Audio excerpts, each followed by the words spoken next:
நான் போட்டியிடுவதாக அறிவிக்கப்பட்ட காட்டுமன்னார் கோவில் தொகுதியில் மறைந்த தலைவர் ஐயா இளைய பெருமாள் அவர்களின் இளைய மகன் ஜோதிமணி அவர்கள் வேட்பாளராக போட்டியிடுவார். மீண்டும் திருமாவளவன் அவர்கள் திமுகவுக்கு முட்டு கொடுக்குற, திமுக அடிமோனிந்து போகிற அந்த எண்ணத்தையும் புத்தியையும் நிரூபித்து காட்டியிருக்கிறார். திமுகவுக்கு சொம்படிச்சதுனாலதான் திருமாவளவன் தூக்கி போட்டாரு அப்படிங்கிற ஒரு நேரேஷ், ஒரு கருத்துருவாக்கம் பண்றாங்க. அதெல்லாம் தாண்டி ஆசைப்பட்டேன், அவ்வளவுதான். சட்டமன்றத்துக்குள்ள போலான்னு ஆசைப்பட்டேன். எங்க ஒரு ஃபார்வர்டிங் இருக்கும், அந்த இடத்துல ஒரு வித்ராயிங் இருக்கும். ஒரு யுத்த களத்துல முன்னோக்கி போறோங்கிறது ஒரு ராஜதந்திரம்னா, ஒரு ஸ்டெப் பின்வாங்கிறது ஒரு ராஜதந்திரம் தான். திருமாவளவன் அவர்களை தயவு செய்து இனி என்றாலும் திருந்த பாருங்கள். இல்லைன்னு சொன்னால் நீங்கள் ஒன்று செய்யுங்கள். போட்டியிலிருந்து விலகுங்கள் சொன்ன மாதிரி நீங்கள் இந்த அரசியலில் இருந்து விலகி போங்கள்.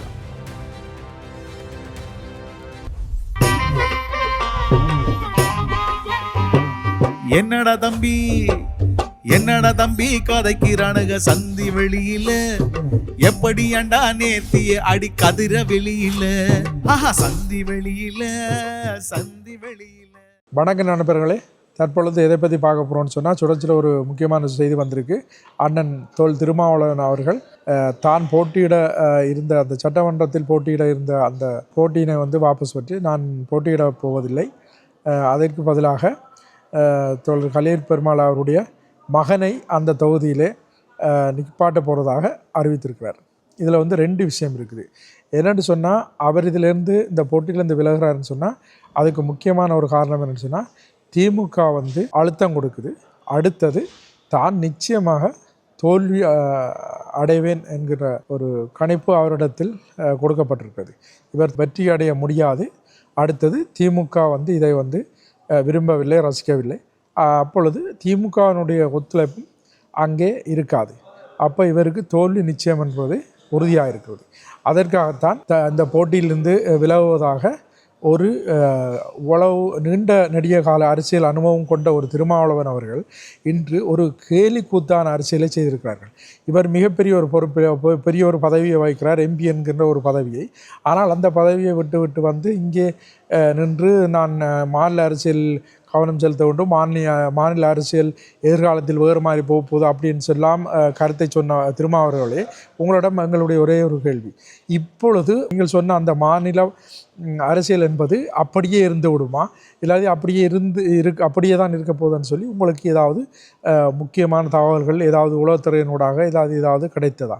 எதற்காக நீங்கள் இந்த கருத்தை மாற்றுறீர்கள்? இப்போ மாற்றியதுக்கான உண்மையான விஷயம் என்னன்னு சொன்னால், திமுகவுக்கு அடிபணிந்து மீண்டும் திருமாவளவன் அவர்கள் தன்னுடைய அந்த திமுகவுக்கு முட்டு கொடுக்குற, திமுகவுக்கு அடிமோனிந்து போகிற அந்த எண்ணத்தையும் புத்தியையும் நிரூபித்து காட்டியிருக்கிறார். அதுதான் முக்கியமான காரணம். இவர் நின்றிருந்தால் நிச்சயமாக இவர் வென்றிருக்க முடியாது, இவர் தோற்றிருப்பார். அது மாற்று கருத்தில்லை, அது எங்களுக்கு ஏற்கனவே தெரியும். அங்கத்தைய கால நிலவரம் அதைத்தான் சொல்கிறது. நிச்சயம் இவருக்கு தோல்வி கிடைச்சிருக்கு. இவர் அதிலிருந்து தப்பிக்கொள்ள வேண்டும். அடுத்ததாக சேம் டைம் ஒரே நேரத்தில் திமுகவின் கோபத்துக்குள் தான் ஆளாகக்கூடாது.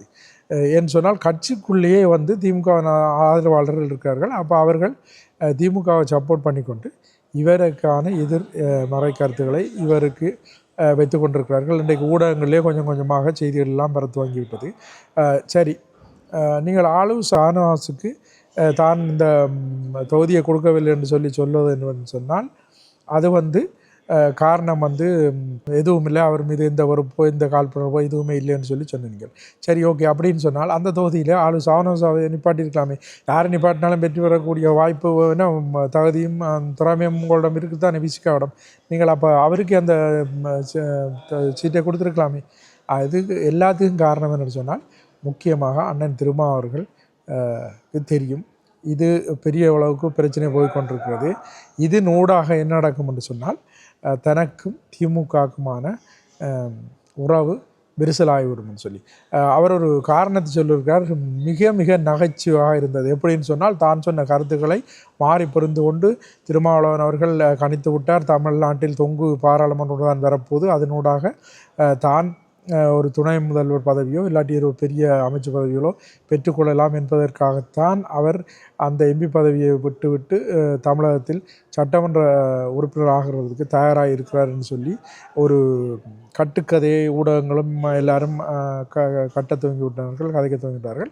அதனால்தான் தான் இது எல்லாத்தையும் உடைக்கணும், அதுக்காக தான் வரவில்லை என்பதற்காக நிரூபிக்க வேண்டும் என்பதற்காக நான் இந்த முடிவிலிருந்து மாறி வேறு ஒரு வேட்பாளரை அறிவித்ததாக இப்பொழுது அவர் சொல்லியிருக்கிறார். ஆனால் அண்ணன் திருமாவளவர்களே, உங்களிடத்தில் ஒரே ஒரு கேள்வி.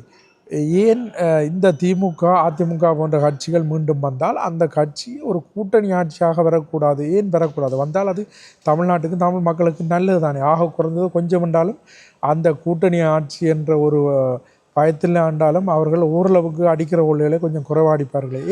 ஏன் கூட்டணி ஆட்சி வரக்கூடாது?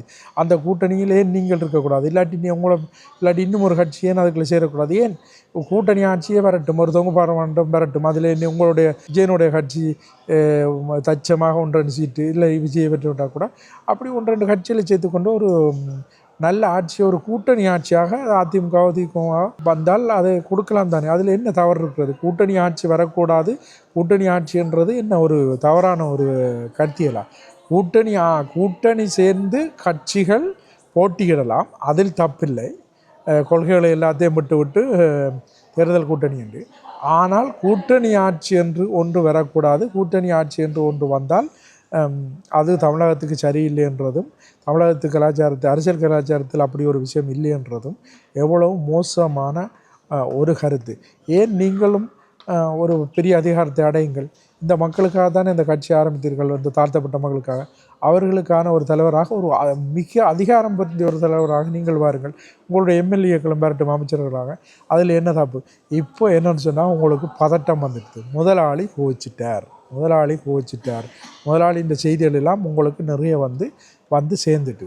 அப்போ அதனால் நீங்கள் என்ன செய்கிறீங்கன்னு சொன்னால், இப்போ உடனடியாக வேறு வழி இல்லாமல் நீங்கள் போட்டியிடுவதில்லை என்று சொல்லி அறிவித்துவிட்டு நீங்கள் இன்னொருவரை அங்கே நிப்பாட்டி முயற்சிக்கிறீர்கள் உங்களுடைய முதலாளிகளை கொஞ்சம் கூல்படுத்த முடியுமா என்று. நீங்கள் கூல்படுத்தினாலும் கூல்படுத்தாட்டிலும் இந்த திமுக, விசிக, இந்த மதசார்பற்ற என்று சொல்கிற இந்த கூட்டணி நிச்சயம் ஒரு சிக்கலில் தான் வந்து சேரப்போகிறதுன்றது உண்மை. நீங்கள் சொல்கிறீங்க அடிக்கடி இந்த மதசார்பற்றன்னு சொல்லி. நேற்றைய கூட்டத்தில் முந்தின நாள் பரப்புரையில் கனிமொழி அவர்கள் பிடிஆர் படைமேல் தியாகராஜன் அவர்களுக்கு பிடிஆருக்கு வாக்குச்சேர்ப்பு நடத்தும் போது அவரை காட்டி திமுக தான் இந்துக்களுக்கு மிக பாதுகாப்பான கட்சியாம், திமுக முழுமையான இந்து இவர் தானாம், இதுதான் உங்களுடைய அந்த மதசார்பற்ற கூட்டணி, உங்களுடைய திமுக எந்த எல்லைக்கும் தான் வெற்றி பெற வேண்டுமென்று சொன்னால் வார்த்தைகளால் இங்கே சொல்ல முடியாது. அந்த காரியங்களை எல்லாம் செய்யக்கூடிய ஒரு கேவலமான ஒரு கட்சி தான் இந்த திராவிட முன்னேற்ற கழகம் என்ற திமுக கட்சி. அதனோட சேர்ந்து கூட்டணியில் இருக்கின்ற பிசிகாவாக இருந்தாலும் சரி, யாராக இருந்தாலும் சரி, நீங்களும் மிக கேவலமானவர்கள். நீங்கள் ஒரு மட்டமான ஒரு அரசியலை செய்கிற ஒரு மட்டமான அரசியல் கட்சிகள் தான் இந்த திமுகவோடு போய் நிற்கிறது. அதுக்காக அதிமுகவோடு நிற்பவர்களும் நான் அதிமுகவும் சரின்னு நான் சொல்ல வரவில்லை. ஆனாலும் அதை பற்றி செய்தி இல்லை. இது உங்களை பற்றியும் முக்கியமாக திமுக பற்றியுமான செய்தி. அதனால தான் சொல்கிறேனே, மிக மிக கேவலமான அரசியல் அதிகாரத்திற்காக, இந்த கொள்ளையடிக்கணுன்ற ஒரே கொள்கைக்காக இந்த திமுக கூட்டணி எந்த அளவுக்கும் இறங்கி போய் தன் செயல்களை செய்யும். அவர்களுடைய ஒரே நோக்கம் வெற்றி பெற வேண்டும், இந்த தமிழ்நாட்டை ஒட்டுமொத்தமாக கொள்ளையடிக்க வேண்டும். அதற்காக அவர்கள் எதுவும் செய்வார்கள். அதையெல்லாம் முழுக்க 100% தெரிஞ்சு கொண்டு உங்களை மாதிரியான இந்த மக்கள், பாவம் அந்த ஏழை மக்கள், அந்த அறியாமைக்கு உட்பட்ட அந்த பிற்படுத்தப்பட்ட மக்களுடைய வாக்குகளை வாங்கி அவர்களை வெல்ல வைத்து நீங்களும் என்று அவர்களை கொள்ளையடித்து கொழுக்க வைக்கிறதுக்கு தெரிந்து கொண்டே துணை செய்கின்ற திருமாவளவன் அவர்களே, தயவுசெய்து இனி என்றாலும் திருந்த பாருங்கள். இல்லைன்னு சொன்னால் நீங்கள் ஒன்று செய்யுங்கள். இப்பொழுது இந்த போட்டியிலிருந்து விலகுறேன்னு சொன்ன மாதிரி நீங்கள் இந்த அரசியலிருந்து விலகி போங்கள். அது உங்கள் கடைசி காலத்துக்கும் உங்கள் பேருக்கும் நன்மை பயக்கக்கூடியதாக இருக்கும். அதைத்தான் நான் உங்களுக்கு சொல்ல முடியும். நன்றி, வணக்கம்.